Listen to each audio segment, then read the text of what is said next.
Okay, we are going to review the latest movie from Disney that features Winnie the Pooh, Eeyore, Owl, Rabbit, Kangaroo, Piglet, and of course my favorite character, Tigger. Tigger, what have they done to you?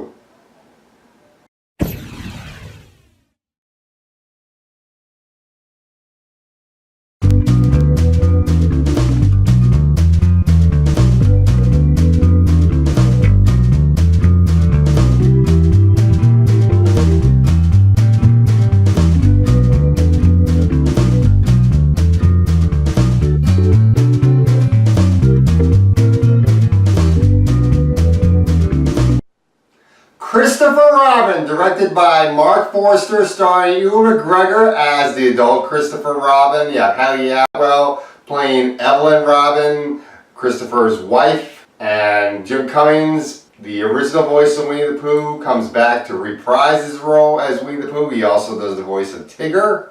Toby Jones does the voice of Owl. Brad Garrett from Everybody Loves Raymond, the big tall guy, does the voice of Eeyore. Peter Capaldi, the 12th Doctor, does the voice of Rabbit.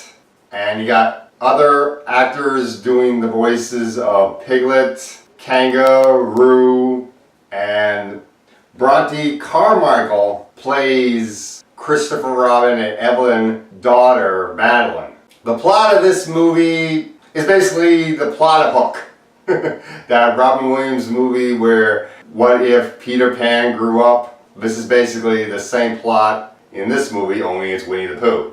In this movie, it starts out with seeing young Christopher Robin in the 100-Acre Wood interacting with the Pooh characters for the very last time. He's preparing to go off to boarding school, so he's having his last playtime with them before going off to boarding school, because eventually he's got to grow up. So he leaves all his friends behind and says goodbye to them, goes back through his portal back to the real world. Then you see this montage of him growing up into Ewan McGregor and going through the adult years, meeting Evelyn, his wife, played by Haley Atwell, going off to war. I believe it's the Second World War he ends up serving in, according to the movie.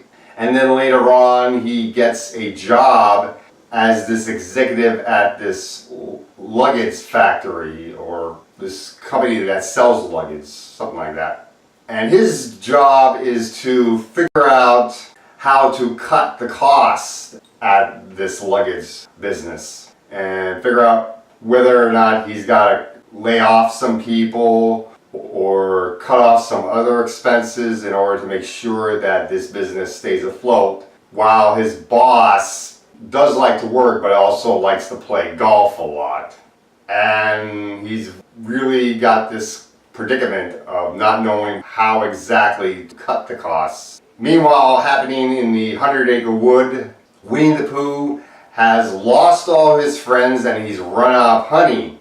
He doesn't know where his friends are. So he feels the only way to find out where his friends are is he needs help from Christopher Robin. So he goes through the portal into the real world and ends up in London in a park where Christopher Robin happens to be trying to figure out how to deal with the cutting of the costs. Christopher Robin sees Winnie the Pooh and is all shocked by the fact that Winnie the Pooh is there. He thinks he's cracked and lost his marbles or something, but Winnie the Pooh says, "Oh, I don't think you cracked. Maybe I've seen a few wrinkles, perhaps." You also have Evelyn being very stern to Christopher, saying that she wants him to spend more time with her and Madeline and not spend so much time at work, even though his work is what's providing bacon on the table, so to speak. She's not doing any work. And then again, this is the time period where women are not in the workplace, since this is like the 1930s or just after World War II. So this is the time period where usually women are in the house instead of going out into the work field as well as men.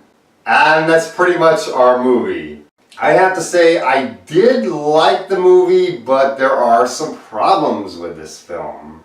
When I went into this film, I had very low expectations, especially after seeing how the characters from Winnie the Pooh were going to look in this movie. Because I know that this is very much from the Disney trend where they are turning their animated films into live action. They did this with Cinderella. They did this with Jungle Book. They did this with Sleeping Beauty, making that into Maleficent. And not all of those movies were all that good. Really, the only one I liked was The Jungle Book. And even then, that movie had some problems. So, I had low expectations. I didn't really like Cinderella. I didn't like Maleficent at all.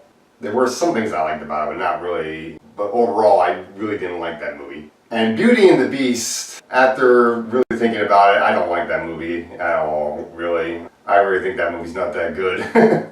So I was expecting to hate this movie.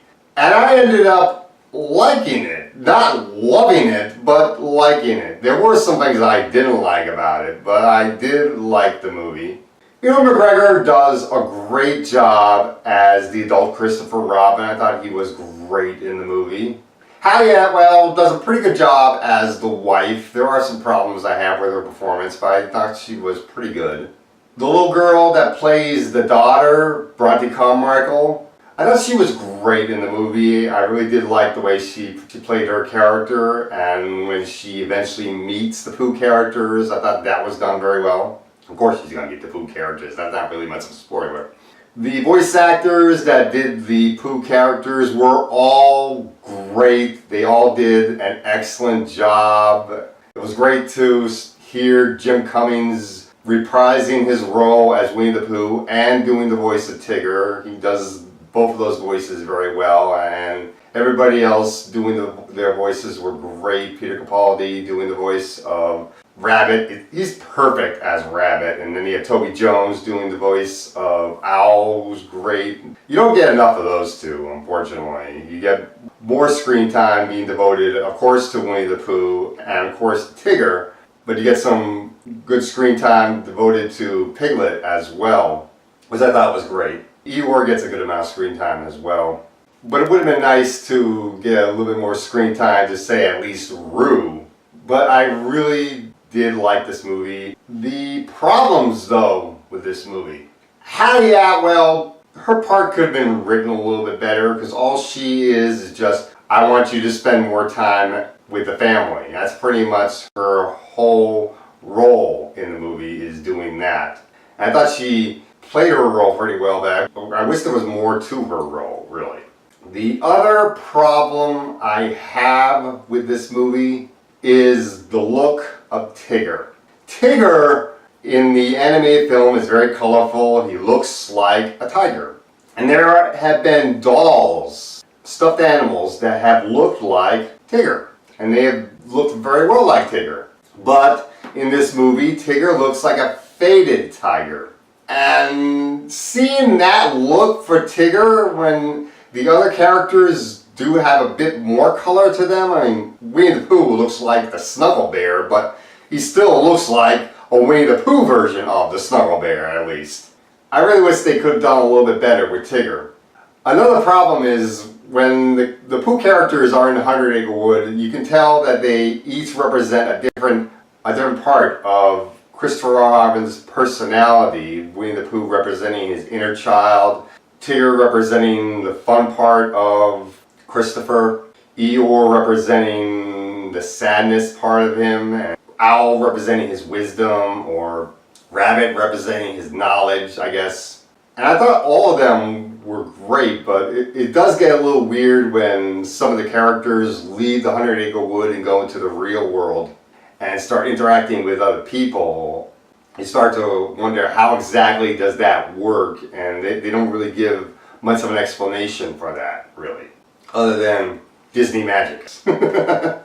So overall, I did like the movie. The movie did bring some tears to my eyes, and one of the things that really kept the Pooh magic, even though I was afraid that this movie was going to take away that magic to Winnie the Pooh that makes him so great because it's being done in live action was the fact that you hear the Winnie the Pooh song and you hear the Tigger song. So stuff like that, and seeing the opening credits being done like pages in a book. All of that really did a good job of keeping some of that magic. Overall, I did like this movie. I'm going to give this movie a B-, a low matinee grade. I do think it's worth seeing in the theater. If you take your kids to see it, the kids are obviously going to like it, and I do think parents are going to like this movie. I do think, though, that the Paddington movies did this whole concept of a talking bear in live action much better than this movie did. But as far as the Goodbye Christopher Robin movie that starred Domhnall Gleeson, I think this movie is a little bit better than that because the kid in that movie that played Christopher Robin, the Goodbye Christopher Robin movie, was annoying because of all the temper tantrums that particular child did. And when they showed how Christopher Robin was being portrayed in this movie, that Christopher Robin was much better, and Madeline was a much more likable character than the Christopher Robin in the Goodbye Christopher Robin movie. And that's pretty much all I gotta say for Christopher Robin.